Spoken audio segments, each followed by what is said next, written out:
सभी का तीनों का एक साथ बना दे, अभी आपका भी बना दे ना बेटा। हाँ गौतम जी एक मिनट। अच्छा आप बताओ गौतम जी को तो पूछते महाराज जी टपेंगे, महाराज जी बोलेंगे। महाराज जी। हाँ इनसे पूछो क्या नाम है इनका। चावल ये वो हाँ। नहीं मिल सकता है। देखिए भाई अच्छा, लोगों, मछली के लिए यही खाते हैं वो जो जैसा कि डाल हम दो। लोग आए हैं, पूरे जो तीर्थयात्री हैं, हमारा जो यहाँ नैमी शरण में हमारा दूसरा धाम है, हम आपको ये दिखाते हैं। इसको जो है हम कुंड बोलते हैं। इसकी जो मान्यता है वो ये बताते हैं कि जो बेल पत्थर है वो अंदर चला जाता है, जो दूध है वो भी अंदर चला जाता है, उसके बाद जो फल है वो जो भी बोलते हैं वो ऊपर आ जाते हैं। लेकिन जैसा कि हमारे ये महाराज जी हैं वो बताएंगे कि वो पूरे इसकी जो कुंड है इसकी क्या मान्यता है और क्या क्या यहाँ के प्राचीन सभ्यता, ये हमारी हिंदू संस्कृति के अंदर जो तीर्थ आते हैं, सबसे ज़्यादा तीर्थ हमारे यहाँ ये नैमी शरण माना जाता है। आइए अब स्वामी जी से बात करते हैं कि महाराज जी इसके बारे में पूरा क्या बताएंगे। हाँ जी महाराज जी। अमरूदी जाता वो इसके अंदर यहाँ पे गुप्त शिवलिंग है पानी के अंदर। यहाँ मार्च अप्रैल में आओगे तब बालू का शिवलिंग बनता और बिगड़ता दिखाई देता है। ठीक है, यहाँ पे यदि बेलपत्र दूध फल जो चीज स्वीकार करते हैं शिव जी वो डूब जाता है नीचे, और जो प्रसाद देते हैं शिव जी वो ऊपर आता है आपका फल। इसलिए बेलपत्र डूबता, और अन्य कोई पत्ता डालोगे तो नहीं जाएगा, बेलपत्र ही केवल अंदर जाएगा। यहाँ का उल्लेख शिव पुराण में आता है। तो आपने सुना जैसा कि है, और ये हमने करके भी देखा है अभी कि हमने जो भी फल दिए थे वो हमारे को वापस भी आ गए, और जो हमारा बेल पत्थर था वो इसके अंदर चला गया, दूध भी इसके अंदर चला गया। ये देखो जैसा कि आप देख रहे हैं ये कुंड है। ये देखिए लाइव आप लोग देखिए, बेल पत्र है। ये बेलपत्र को यदि स्वीकार करेंगे तो डूब जाएगा अंदर। देखिए ओम नमः शिवाय बोलते रहिए। ओम नमः शिवाय, ओम नमः शिवाय, ओम नमः। करेंगे तो अंदर ही जाएगा बेलपत्र, तैरेगा नहीं पानी में। ये देखिए बाकी में जो है क्या बोलते हैं कि जहाँ शक्ति है वहाँ नमस्कार है, और ये सिर्फ आप लोग हम अपने हिंदुस्तान में ही देख सकते हैं कि ये अजूबा जिसको हम कहते हैं कि आश्चर्य है, और ये जो भी आश्चर्य है वो सिर्फ शक्ति के ही अनुसार है। यही इसकी मान्यता है, यही भोले शंकर की महिमा है, यही शिव शंकर की महिमा है कि जिसको हम आकर यहाँ सारे के सारे तीर्थयात्री सर झुकाते हैं।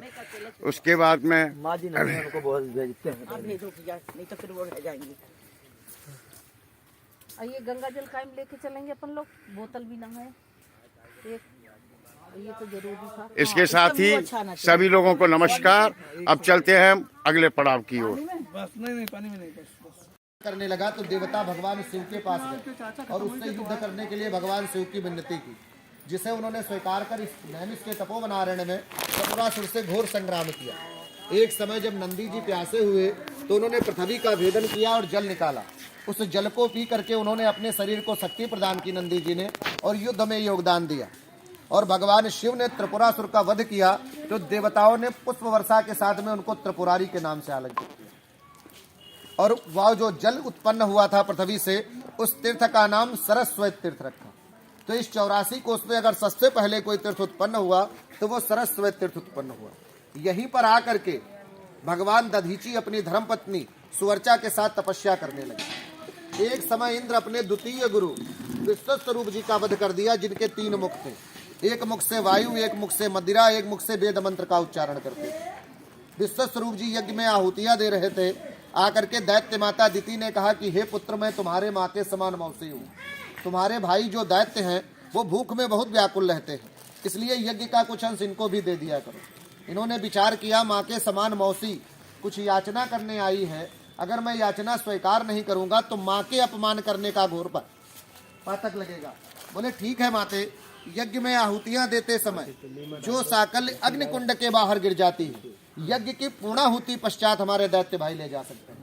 आज भी यज्ञ में जो आहुति डाली जाती है यज्ञ कुंड के बाहर जो गिर जाती है, वो यज्ञ की पूर्णाहुति पश्चात दैत्य ही ले जाते हैं। जब ये कार्य इंद्र को मालूम हुआ तो इंद्र ने क्रोधावस्था में आकर के विश्वस्वरूप अपने गुरु का ही वध कर दिया, जिसके कारण इंद्र को ब्रह्म हत्या दोष लगी।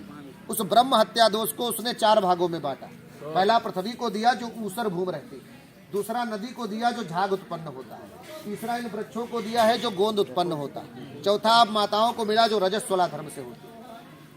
जब विश्वत स्वरूप जी के पिता तुष्टा ऋषि के आश्रम में उनके वध का समाचार प्राप्त हुआ तो अग्नि में आहुतियां देते समय मंत्रों का गलत उच्चारण हुआ यज्ञ में। परिणामतः अग्निकुंड से एक विकराल वृत्तासुर दैत्य की उत्पत्ति हुई, जो समस्त देवताओं से युद्ध करने लगा।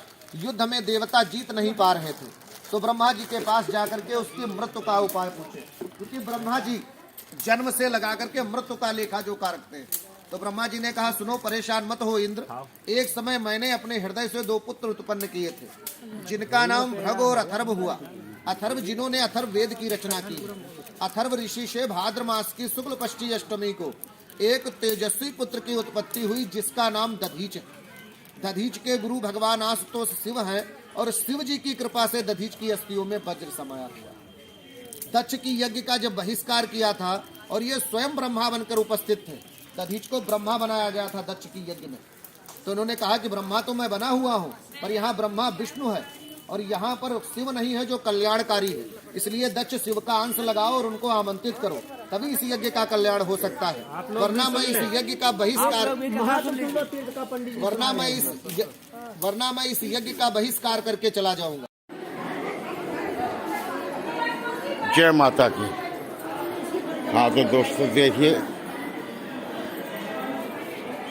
अब ये हमारा आज का पड़ाव जो नैमिषारण्य का है, इसको बोलते हैं हम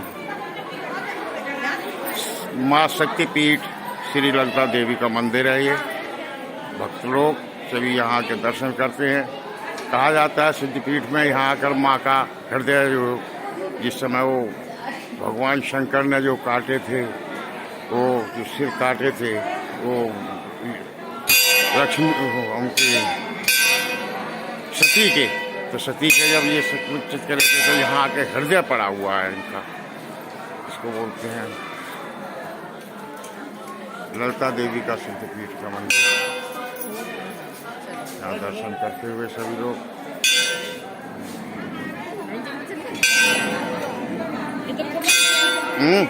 क्या है सर? अरे कहाँ मंदिर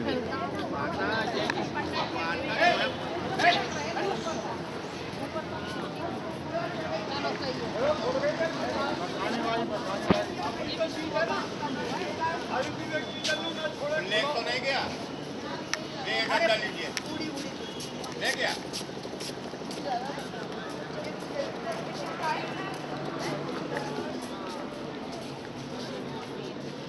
यहाँ से लेकर सब ये जूता लेकर घूम रहे हैं।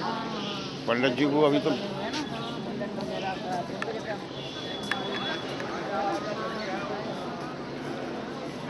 यहाँ मुंडन वगैरह कराते हैं।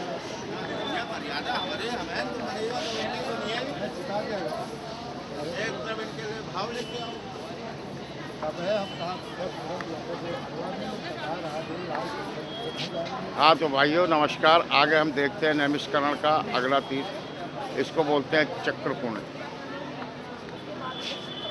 ललिता देवी के बाद ये दूसरा यहाँ का तीर्थ है नैमिषारण्य। किंवदंती है कि जब भगवान चक्र विष्णु जी का चक्र यहाँ गिरा था, आगे तो मुझे ज्यादा पता नहीं है, कुंड सूखता नहीं है, लेकिन कुछ ना कुछ जो है का ये जल अपने आप निकलता है। अच्छा अपने आप ही आता है इसमें? अपने आप जल निकलता रहता है।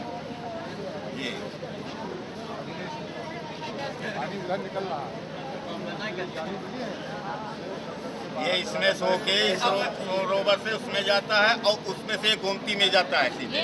यही जल आपको गोमती में मिलेगा, ये उसमें जाके मिश्रण हो जाता है। इसमें से कहाँ जाएगा? गोमती में नहीं, यहाँ से ये किधर को जा रहा है? से सरोवर में जाता है, दूसरे सरोवर में जाता है, दूसरे सरोवर से नाला होके सीधे गोमती को जाता है। अच्छा हाँ, सरोवर से होते हुए सीधे गोमती को जाता है, उसमें मिश्रण हो जाता है। तो यहाँ विष्णु भगवान का चक्र गिरा था जी, ये ब्रह्मा जी का मनोबल चक्र है।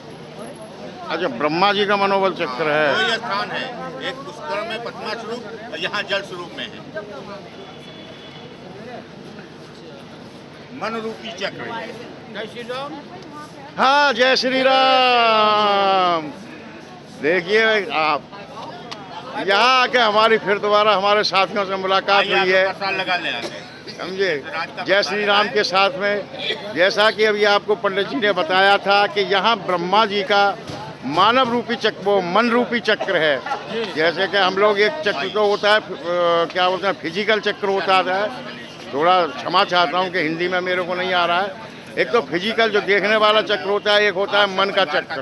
तो यहाँ ब्रह्मा जी का मन का चक्र है, मन का चक्र लगाया हुआ है।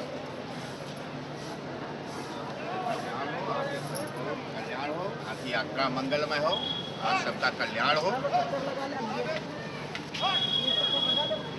माता कल्याण हो। बाकी फिर अब मिलते हैं अगले स्थान पर, तब तक के लिए धन्यवाद।